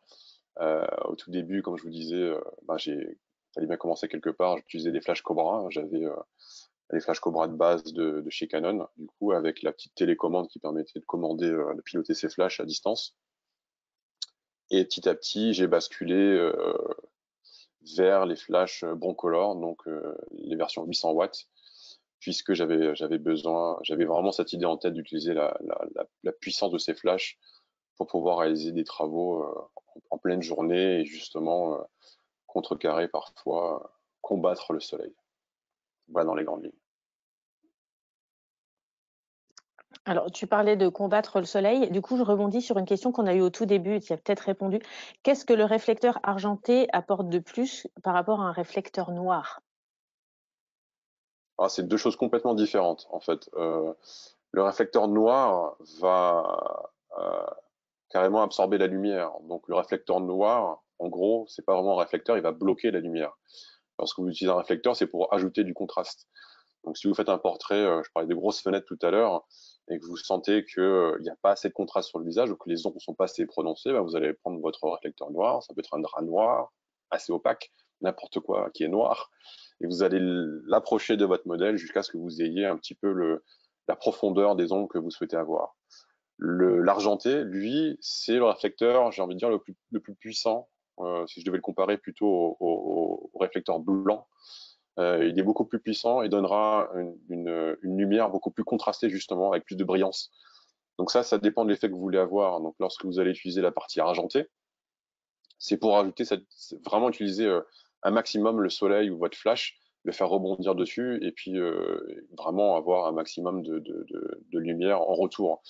Vous voulez quelque chose de plus doux, ben vous allez prendre le réflecteur blanc. Ce que je vous ai montré tout à l'heure a une petite particularité, et c'est pour ça que je l'ai pris, c'est que la partie argentée est pas vraiment argentée. Elle est un peu blanche, on va dire. C'est-à-dire qu'on a un peu le meilleur des deux mondes, entre le blanc et l'argenté. Parce que je trouve que l'argenté, des fois, est tellement puissant lorsqu'il reprend une source de lumière que justement, c'est contre-productif parce qu'on va avoir un contraste qu'on a envie finalement d'effacer sur le sujet qu'on est en train de photographier. Donc j'avais trouvé cet outil-là que je trouvais intéressant, que je voulais tester, qui est pas mal efficace, qui permet d'avoir un petit peu plus de puissance que la partie blanche, mais sans avoir les effets néfastes du côté hyper argenté traditionnel. On me demande si 800 watts, c'est un minimum pour contrer le soleil sur une synchro haute vitesse. Non, on te demande, hein. Moi on me demande rien, je ne sais rien sur le sujet. Je veux dire oui. Je veux dire oui. Parce que il m'est quand même arrivé à plusieurs reprises. Alors, faut vraiment être genre en plein été, en plein cagnard. Il faut vraiment avoir envie de shooter à ce moment-là, quoi. Si voilà, si vous avez vraiment pas le choix, qui fait en plein été, qui fait super chaud dehors, vous avez une lumière de l'enfer, ouais, 800 watts c'est le minimum.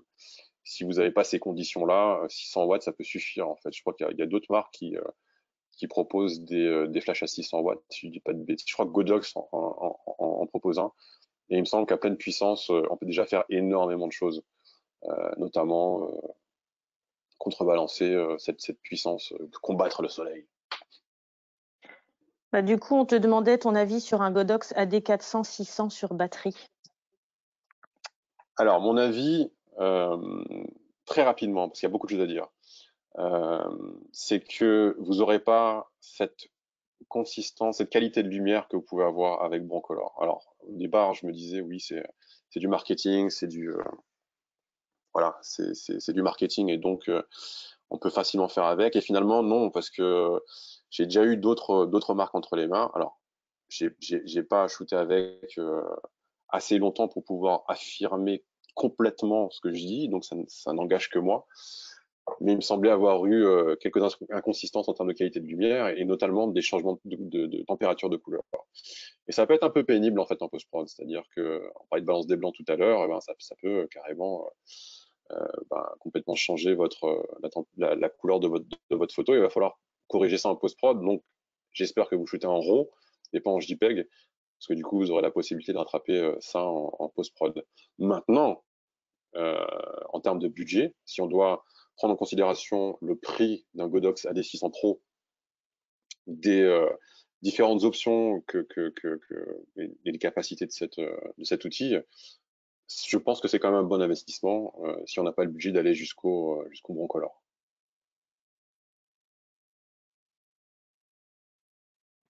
Ok, ok.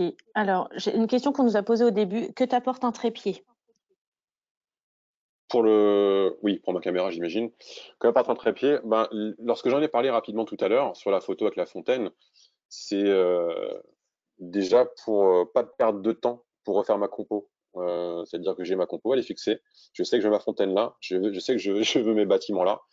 Et si je veux faire plusieurs photos différentes, c'est-à-dire varier les poses, ben, j'ai pas besoin à chaque fois de rechercher mes repères dans le viseur. Et c'est bête, mais cumuler ces quelques petites secondes que vous allez passer à recomposer votre image, même si la composition est assez simple, ça vous fait perdre beaucoup de temps en fait. Et du temps, j'allais dire non, c'est pas de l'argent, mais du temps, c'est votre soleil qui bouge. et du coup qui va changer votre scène. Donc parfois, quand je sais que je vais rester longtemps sur une composition bien particulière, le trépied est indispensable. Et parfois, sur certaines images, lorsque je suis à des vitesses assez lentes, le trépied va me permettre justement de ne pas avoir de flou de bouger, en tout cas venant de moi, lorsque je manipule ma caméra.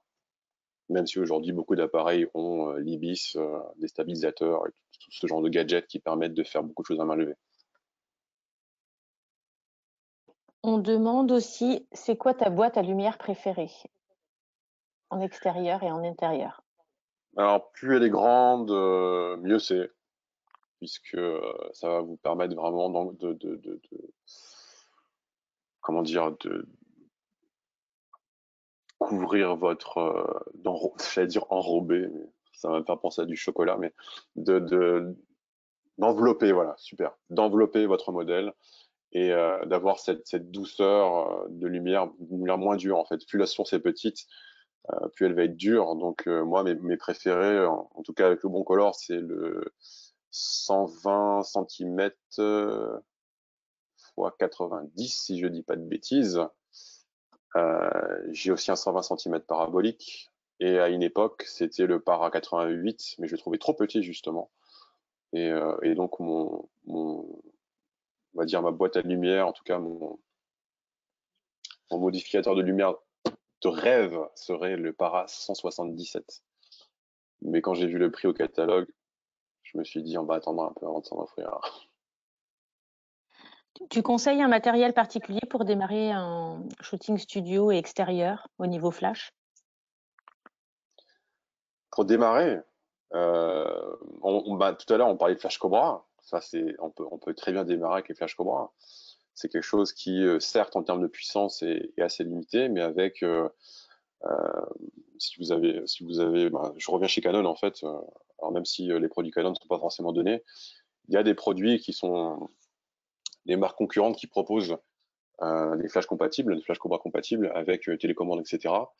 Qui sont pas trop chers. Du coup, vous pouvez un petit peu les manipuler à n'importe comment, les mettre dans un sac, les trimballer partout sans avoir peur de les casser. Ou au pire, si vous les cassez, vous en rachetez d'autres parce qu'ils sont pas trop chers. Ça, c'est un des avantages. Parce que des fois, moi, je flippe quand je mets mes flashs super chers sur des pieds. Et pour démarrer, en fait, au départ, c'est pas la puissance qui compte. En fait, c'est la façon dont vous allez gérer cette lumière, la direction. Et déjà, comment cette lumière interagit avec votre modèle, c'est déjà la base. Et après, petit à petit, vous pouvez aller vers des travaux plus créatifs et éventuellement songer sur des choses, sur des sources plus puissantes. Mais il vaut mieux pas commencer par ça, en fait, parce que vous allez vite vous perdre dans des choses qui vont être hors de votre portée. Et c'est comme ça qu'on crée de mauvaises habitudes et qu'on traîne des défauts pendant des années. Merci beaucoup. Est-ce que tu as une marque de pied solide et léger à conseiller pour les shootings en extérieur? J'ai une marque de pied à déconseiller, par contre. C'est À toujours bien. conseiller,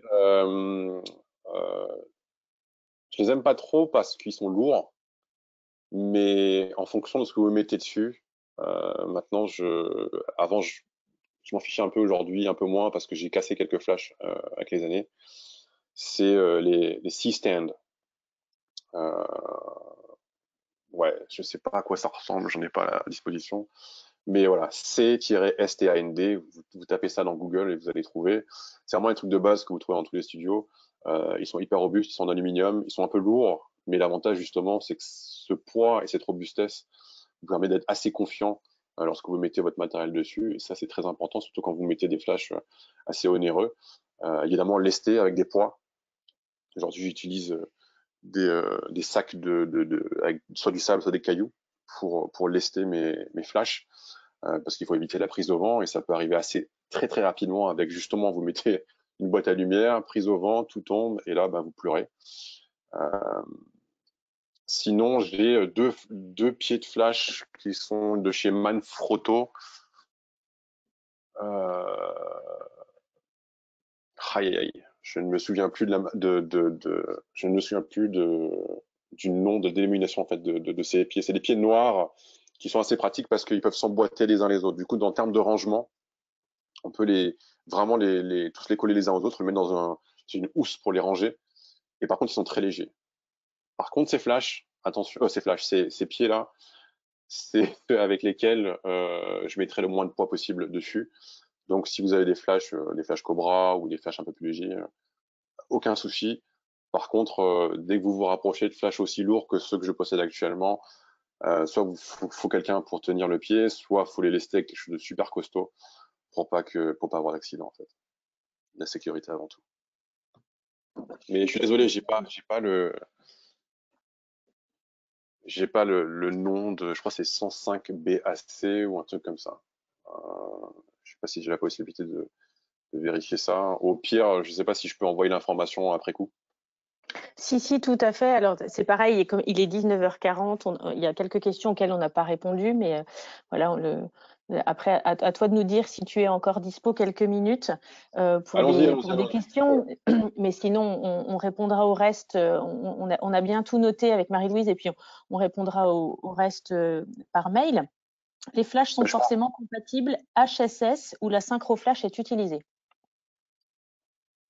Ce que j'utilise, HSS. Enfin, HSS, non, HS. On va pas rentrer dans le détail, mais c'est à peu près le même principe. Ok. Donc, voilà. On te demande aussi, quand tu mélanges lumière naturelle et flash, quelle est la sensibilité que tu utilises dans ton boîtier ISO? Alors, en général, j'essaie d'avoir la meilleure qualité possible, donc j'essaie d'avoir un ISO le plus bas possible. Je l'augmente vraiment quand j'ai pas le choix. Bon, sachant qu'aujourd'hui, on a quand même des boîtiers, en tout cas des boîtiers modernes, qui permettent de gérer les ISO un peu plus élevés, un peu mieux. Mais quand même, ça reste une règle que j'applique encore quasi systématiquement, c'est-à-dire de rester le plus bas possible. Ok. Qu'est-ce que j'ai d'autre comme question? Tu utilises quoi pour la lumière artificielle? Combien de sources différentes? Je crois que tu avais déjà en partie répondu. Deux en règle générale, mais c'est vrai que si je peux en utiliser qu'une seule, j'en utilise qu'une seule.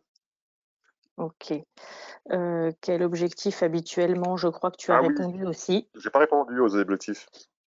50 mm, 70 mm, 200 mm. J'ai dit ça, moi? Non, c'était une question, Ah, c'est une justement. question. Quel objectif habituellement? Et on demande si tu utilises du 50, du 70 ou du 200. Alors, il y avait un peu de tout là en fait. J'ai eu ma période grand angle où j'étais très très souvent entre 16 mm et 35. Donc ça, c'était vraiment la période où j'avais envie d'insérer des éléments architecturaux dans mes photos, là, comme ici. Si je dis pas de bêtises, là, on est sur du grand format, donc c'est JFX.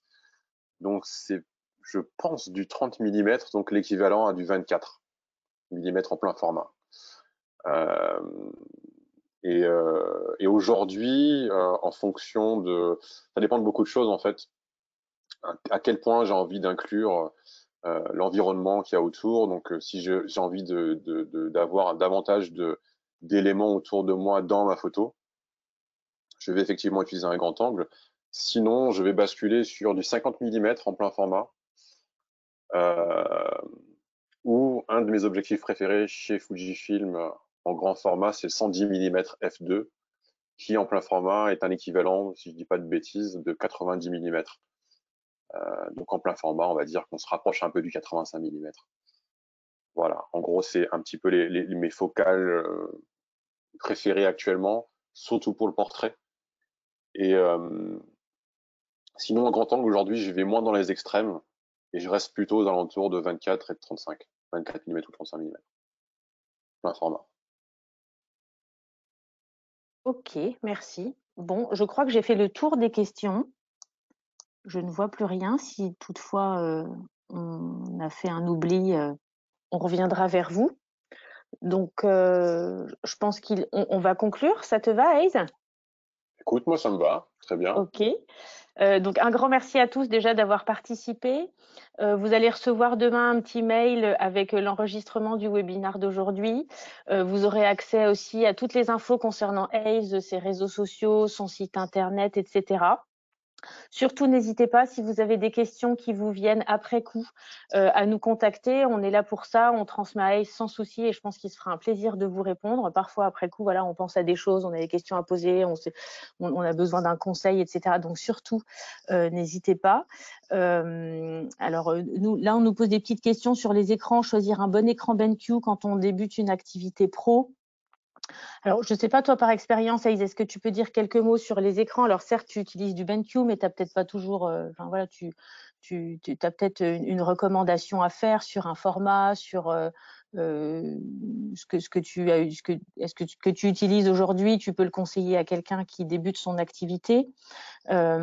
Juste pour les écrans, si certains d'entre vous ont des velléités pour dans pas longtemps investir, dans le petit mail qu'on vous envoie demain, on vous glisse un petit code promo. N'hésitez pas à aller sur notre site internet, vous avez toutes les infos sur les écrans. Et voilà, BenQ vous offre une petite remise pour vous remercier de votre participation. Ace, dis-nous, qu'est-ce que tu en penses au niveau écran? Est-ce que tu as un conseil? Alors, j'ai pas un modèle en particulier, mais c'est vrai qu'après, ce qu'il faut regarder en premier, c'est la fidélité du rendu couleur. Donc, voir, ne serait-ce que pour les couleurs RGB, en fait, vous avez souvent sur la fiche technique les qualités de l'écran. Donc, plus on se rapproche de 97, 98, 99% pour l'Adobe RGB, mieux c'est, puisqu'on aura des couleurs fidèles à ce qu'on a shooté lors de la prise de vue. Donc, ça, c'est quand même assez important. Il y a de plus en plus d'écrans qui sont, on va dire, plus ou moins abordables, qui ont un rendu de couleur qui est assez fidèle.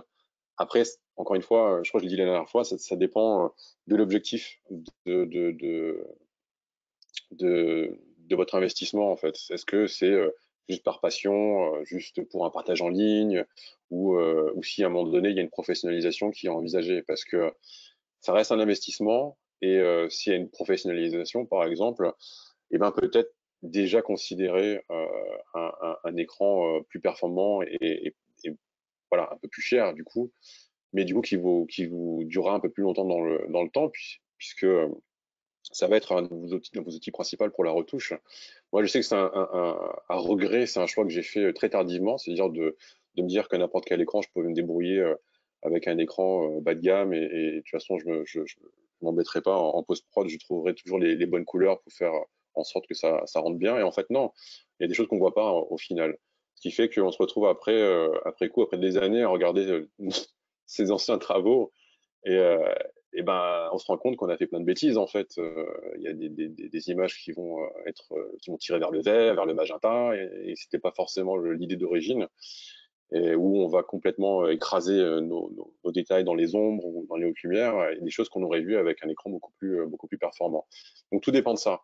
Si c'est juste par plaisir ou par passion, je pense que vous pouvez vous permettre de pas trop vous prendre la tête. S'il y a une professionnalisation derrière, en tout cas un objectif de ce type-là, réfléchissez à deux fois, parce que ça peut être un regret par la suite. Voilà. Merci beaucoup. Bon, et ben voilà, il est temps de vous quitter, de vous remercier encore une fois pour votre attention, toutes vos questions, et puis de vous souhaiter une belle soirée. N'hésitez pas à nous suivre sur les réseaux. Voilà, il y aura d'autres webinars à venir prochainement du côté de BenQ et certainement du côté de Ace aussi. Yes, merci beaucoup à toute l'équipe. Ce fut vraiment un plaisir pour moi d'être là à nouveau. J'espère que j'ai Merci à pas toi. été trop chaotique dans mes explications, et que tout le monde a pu avoir assez d'infos pour pouvoir progresser dans leur domaine, en tout cas. Merci à toi, c'était top. Yes. Bonne soirée à tous, à Bonne bientôt. soirée.